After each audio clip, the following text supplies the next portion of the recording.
Vince Connor at Lincoln University, and I'm here with Figured Out Baseball, and I'm going to talk about pickoffs for a righty to third base.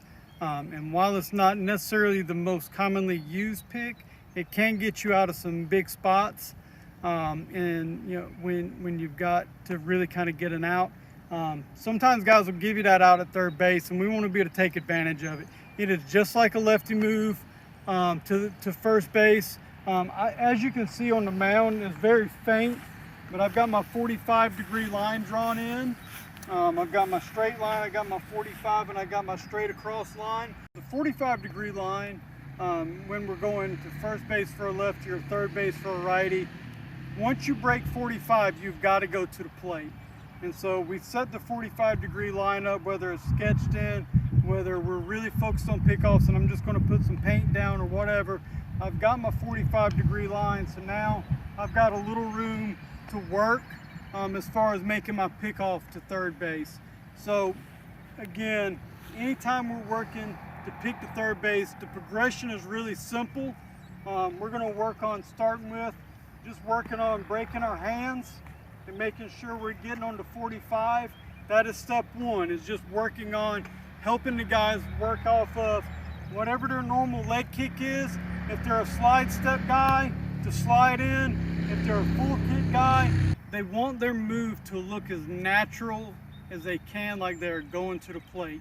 So whatever it is they do without crossing, you know, their leg, okay, we want to make sure that we can go to third base and get that out that the runner is essentially giving us.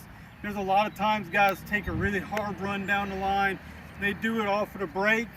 They're trying to time it out so they can see everything. We'll start with progression of getting to 45. The next part of it is 45 and throw to walk off. All right.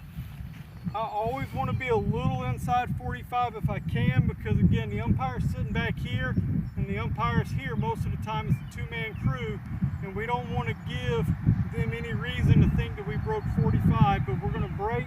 The next move is just to come over and pick off. Notice that I'm trying to use more of a flatter throw.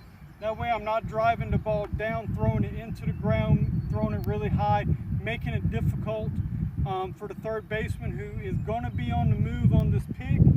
The last part of this pick, and the most important thing, the head is what's going to sell the move. It's not the deception on the bottom half, it's the head. So when I pick up, when I break, I want my head to go about halfway down the third base line, so I sell it with my head. So I pick up, I break, and I walk off, and I'm walking straight toward third base. It's going to help my throw be on target. It's going to allow my arm action to just kind of work, and if the umpire is confused, it lets him know that I didn't break 45 and I'm staying toward third base. You know, the other way you can do this, and if you got a third baseman that's playing really tight, you can step off and pop over there. I am not a fan of doing that, but you can always come set and just throw over, because he's one of these guys that's running down the line and clapping his hands and being annoying. So that's your pickoff move, 45 to third base. Again, the head is what's going to sell it. You've got a general progression. You want to start with feeling the 45, a 45 with a throw, and then working the head in. This is not something that happens overnight. It's something that takes a lot of work to be able to do it properly, and the timing of it is really going to be based on, you know, the third baseman. So we'll talk a little bit about that. The third baseman, literally, when you practice these, he needs to be as far off as he can be, so that when I throw the baseball, he's catching it as he's getting to the bag. We don't want him to be, you know, 3 feet off and I pick up and he's just kind of standing there. We want him to get off so the runner at third gives you a little bit of room. So when I pick up and I break, as the ball gets there, he's there and he puts the tag on. And as my coach, Coach Monster, always said, is sit down, bus driver, we're going to Omaha. I'm Vince Connor from Lincoln University with Figured Out Baseball. We just finished pickoffs to third base. Now we're going to talk about left-handed moves to first base.